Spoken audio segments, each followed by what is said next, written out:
And market research करनी है, we have to be aware, study करना है, जिस एंटिटी में हम इन्वेस्ट करने जा रहे हैं उसके बारे में हमें अच्छे से जानना है, उसके बारे में हमें पता लगाना है।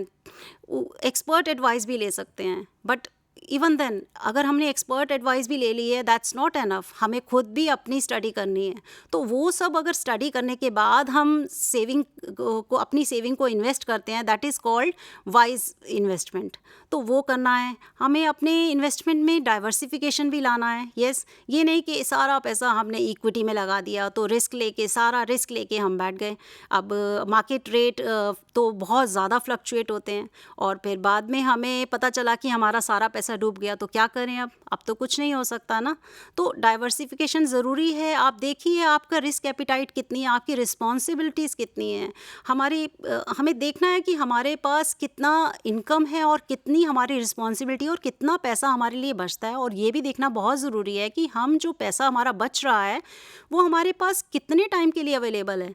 हमारे पास कोई ऐसा तो नहीं है कि अगले 5 साल में हमारी कोई बड़ी रिस्पॉन्सिबिलिटी आ रही है, उसके लिए हमें पैसा चाहिए। तो अगर उसके लिए पैसा चाहिए तो हमें तो फिर उसके हिसाब से प्लान करके हम कुछ पैसा 5 साल के लॉक इन पीरियड में कुछ इस तरह से लगा सकते हैं। हम केवीपी में लगा सकते हैं या किसी और ऐसे इस तरह से लगा सकते हैं कि अगर लॉन्ग टर्म में कुछ पैसा हम डेट में लगा सकते हैं, कुछ पैसा इक्विटी में लगा सकते हैं। तो इनिशियली हम अगर रिस्क कम लेना चाहते हैं, कि पर्सन टू पर्सन डिपेंड करता है कि अगर हम रिस्क कम लेना चाहते हैं तो हम कम इक्विटी में लगाएंगे, और अगर हम रिस्क ज़्यादा ले सकते हैं, हमारी रिस्पॉन्सिबिलिटीज़ कम है, यंग एज है, तो ठीक है हम ज़्यादा इक्विटी में लगाएंगे। तो it depends person to person. And first this is the most important principle of investing, that we should not be greedy. Yes, जैसा कि अभी हमने डिस्कस किया, there are Ponzi schemes in the market. तो अगर हम ग्रीडी बनेंगे तो पॉन्जी स्कीम में फंस जाएंगे और कोई नहीं चाहेगा कि उसका पैसा सारा डूब जाए। तो इसीलिए be aware, there are Ponzi schemes in the market and we should not get trapped. तो इस तरह से अब नेक्स्ट अगर हम बात करें प्रिंसिपल की, दैट वी शुड नॉट बोरो। अब ये कहाँ की समझदारी हुई कि हम एक तरफ से तो बोरो कर रहे हैं पैसा हायर इंटरेस्ट रेट पे, और दूसरी तरफ से हम इन्वेस्ट कर रहे हैं, और वो भी ये सोच के कि मार्केट तो कभी बढ़ जाएगी, रिस्क ले लेते हैं। तो this is not a wise idea, this is not a wise principle. So let's not do this. And last but not the least principle which we must follow, that is invest regularly। हमें regular investment करते रहना चाहिए। आप अभी आगे की slides में हम देखेंगे कि कैसे हम रेगुलर मंथली इन्वेस्टमेंट भी कर सकते हैं। हमारा अगर मंथली सेविंग हो रहा है तो we can do that also. And जितना जल्दी स्टार्ट करेंगे, ये भी हम देखेंगे कि हम जितना जल्दी स्टार्ट करेंगे, अगर हम यंग एज से अपना इन्वेस्टमेंट स्टार्ट करते हैं तो हो सकता है हमारे जो कंपाउंडिंग पावर की वजह से हमारी इन्वेस्टमेंट जो है हमें रिटायरमेंट एज में एक बड़ा इनकम का साधन बन के हमारे सामने आए और हमारे लिए बहुत ज़्यादा आसान कर दे हमारी लाइफ। तो इसलिए ये बहुत ज़रूरी हो जाता है कि हम अपना पैसा घर में ना रख कर या फिर सेविंग बैंक अकाउंट में ना डाल के हम उसे इन्वेस्ट करें। तो अब हम देखते हैं कि अगर हम अपना पैसा सेविंग बैंक अकाउंट में रखते हैं तो क्या होता है। तो let's look at the slide, जिसमें ये कि अगर हमारा पैसा सेविंग बैंक अकाउंट में है तो सपोज़ इसमें कि इसमें थोड़ा सा 1 लाख है, ये 1 लाख रुपीज़ हमारा सेविंग बैंक अकाउंट में है। एंड उस पे उसे हम सेविंग बैंक अकाउंट से निकाल नहीं रहे, वो सेविंग बैंक अकाउंट में ही पड़ा हुआ है पैसा। एंड हम सोच रहे हैं कि ठीक है कुछ तो आ रहा है ना, बट नहीं। अब हम देखेंगे कि कैसे सेविंग बैंक अकाउंट में जब पैसा है तो उस पर हमें कैसे हमारी परचेजिंग पावर इरोड हो रही है। तो अगर सेविंग बैंक अकाउंट में सपोज़ हमारा, जैसे कि स्लाइड में देखा, उसमें थोड़ा सा डिफरेंस आ रहा है, बट 1 लाख है, 1 लाख रुपया हमारा सेविंग बैंक अकाउंट में पड़ा हुआ है, तो हमें एजम्पशन ले रहे हैं कि 4% हमारा इंटरेस्ट हमें मिल रहा है। ठीक है, तो 4% इंटरेस्ट मिल रहा है तो 1,04,000 हमारा ईयर एंड पे हो गया। एंड प्लस हम ये देखते हैं कि उस पर हमारा टैक्स भी लगेगा।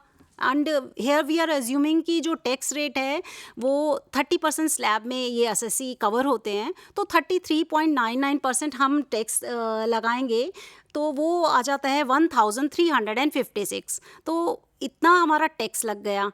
एंड इन्फ्लेशन जो कि प्रिवेलिंग इन्फ्लेशन है वो 7%, अराउंड 7% है, बट यहाँ हम assume 5%, moderate, being moderate we are assuming 5%। तो 5% जब हम एज्यूमिंग रेट पर एक इन्फ्लेशन भी लगा रहे हैं, 5,000 का इन्फ्लेशन लगा रहे हैं, तो ईयर एंड पे हमारा पैसे की वैल्यू कितनी है?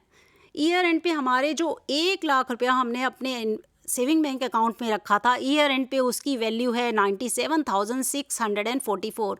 तो ये कैसे हुआ? ये हुआ हमारा इन्फ्लेशन की वजह से और हमारे टैक्स की वजह से। तो इस तरह से हमारी परचेजिंग पावर इरोड होती है अगर हम सेविंग बैंक अकाउंट में या किसी और ऐसी जगह पे पैसा डालते हैं जहां हमें इन्फ्लेशन रेट से कम इंटरेस्ट मिल रहा है।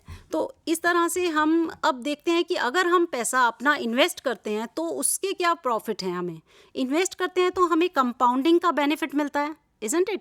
तो कंपाउंडिंग का बेनिफिट हमें कैसे हमारी वेल्थ को बिल्ड करता है, लेट्स सी।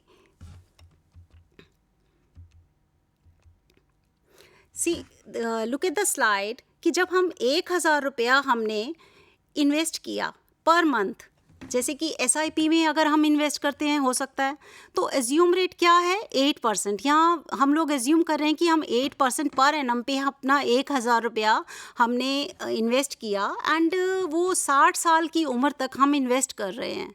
तो हमने 25 साल की अगर उम्र से स्टार्ट किया तो हमने टोटल 4,20,000 रुपये इन्वेस्ट किए एंड टोटल हमें 60 साल की उम्र में कितना पैसा मिल रहा है? We are getting 23,09,185। So and secondly, अगर हम 30 इयर्स की एज से इन्वेस्टमेंट स्टार्ट कर रहे हैं, जब हम 30 इयर्स के हैं हमने स्टार्ट कर दिया इन्वेस्टमेंट करना 1,000 rupees per month at the rate of 8% and up to the age of 60।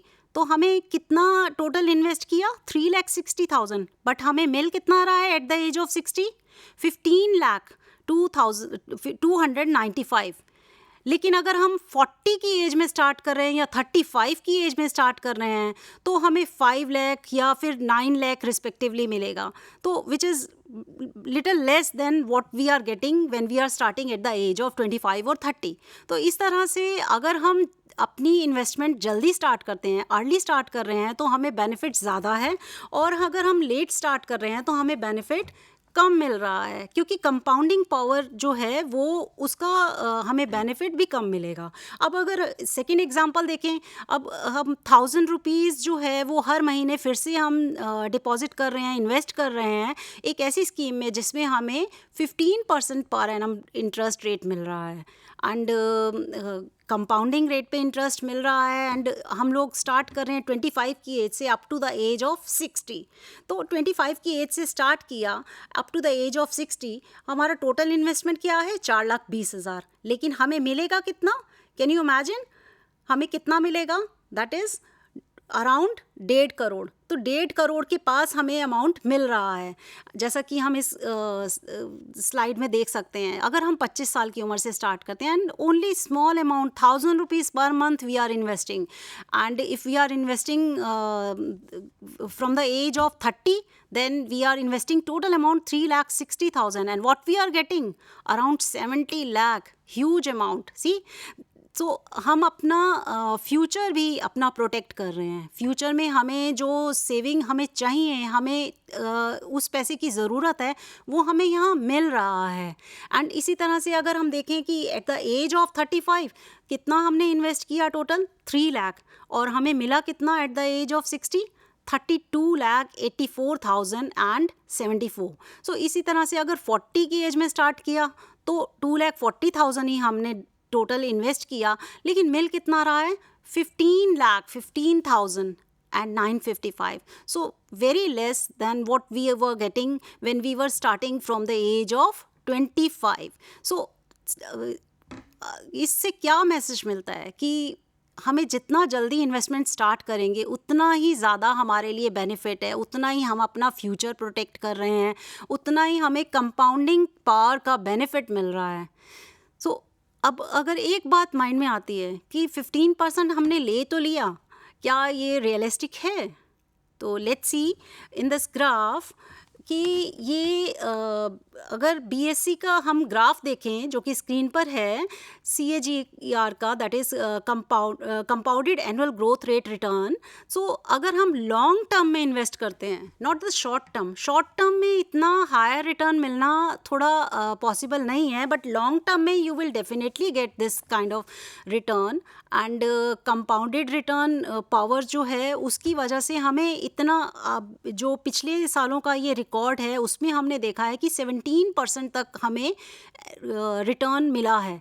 तो इसकी वजह से अगर हम पेशेंट हैं, हम थोड़ा वेट कर सकते हैं, हम लॉन्ग टर्म में इन्वेस्ट कर सकते हैं। हमारी रिस्पॉन्सिबिलिटी अभी इतनी नहीं है, हमारे पास ऐसे फंड्स हैं जिन्हें हम लॉन्ग टर्म के लिए रख सकते हैं और लॉन्ग टर्म में इन्वेस्ट कर सकते हैं। हमें उनकी अभी रिसेंटली ज़रूरत नहीं है, may be 5 year, may be 10 year तक ज़रूरत नहीं है। हो सकता है फैमिली में वेडिंग हो 10 ईयर के बाद, तब तक हमारे पास फंड्स हैं। अभी कोई ऐसा कोई खर्चा नहीं आ रहा है, हमने लग रहा है कि ठीक है, तो लॉन्ग टर्म में इन्वेस्ट करेंगे तो हमें हायर रिटर्न मिल सकती है। इतनी रिटर्न मिल सकती है जितनी कि अभी हमने इस ग्राफ में देखी, और जितना कि हमने कंपाउंडेड रिटर्न में देखा कि कितना हमें कंपाउंडेड रेट ऑफ रिटर्न मिलता है, कंपाउंडिंग की पावर देखी हमने अभी। तो अभी जो स्लाइड्स में हमने आपने क्या देखा कि हम इन्वेस्टमेंट क्या है और इन्वेस्टमेंट कहाँ करना चाहिए, इन्वेस्टमेंट कहाँ नहीं करना चाहिए, और इन्वेस्टमेंट करते वक्त हमें कैसे अवेयर रहना चाहिए, इन्वेस्टमेंट के टाइम पे हमें क्या देखना चाहिए कि कैसी ऐसी एंटिटीज़ हैं जिनमें हमें इन्वेस्ट नहीं करना है, तो उनसे हमें बच के रहना है, उनसे सावधान रहना है। And now will take a short break and will be coming within few minutes.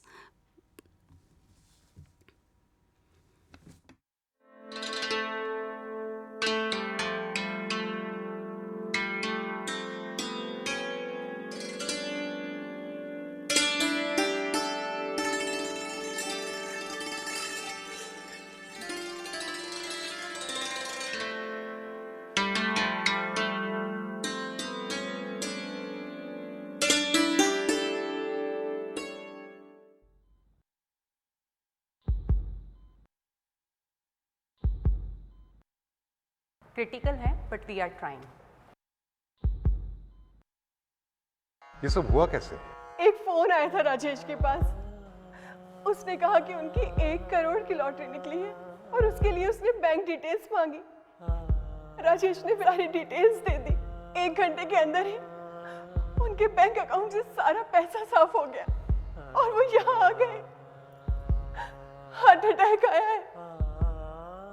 देखा आपने, आपकी जरा सी असावधानी क्या कर सकती है। डिजिटल फ्रॉड करने वालों से सावधान रहें। अपनी बैंक डिटेल्स, अपना डेबिट या credit card number, expiry date, CVV, OTP, PIN कभी किसी को ना बताएं। सावधान रहें, समझदार बने। IEPF अथॉरिटी द्वारा जनहित में जारी। हाँ जी सुरेश जी, रिटायरमेंट के बाद जो प्रोविडेंट फंड आएगा उसका क्या करेंगे? कुछ खास प्लान नहीं है, पड़ा रहेगा बैंक में, ब्याज आता रहेगा और क्या। सुरेश जी, बैंक से कितना ब्याज आएगा? एक नई स्कीम बताता हूँ, उसमें पैसे लगा दो, साल भर में दुगने बल्कि चौगुना हो जाएगा। हाँ, बस कुछ नए मेंबर्स बनाने हैं। नहीं सुरेश जी, इन सब फालतू चक्करों में मत पड़िए कि नए मेंबर बनाना, रातों रात करोड़पति बनाना, ऐसे सपने दिखाने वाली स्कीम से बचकर रहें। आप लालच में आकर नहीं, समझदारी से निवेश करें। नए मेंबर बनाओ, वर्ल्ड टूर पे जाओ, कमीशन पाओ या उपहार घर ले जाओ। ऐसे सपने दिखाने वाली स्कीम से बचकर रहें। ऐसी स्कीम्स धोखा हो सकती हैं। IEPF अथॉरिटी, कॉर्पोरेट कार्य मंत्रालय द्वारा जनहित में जारी।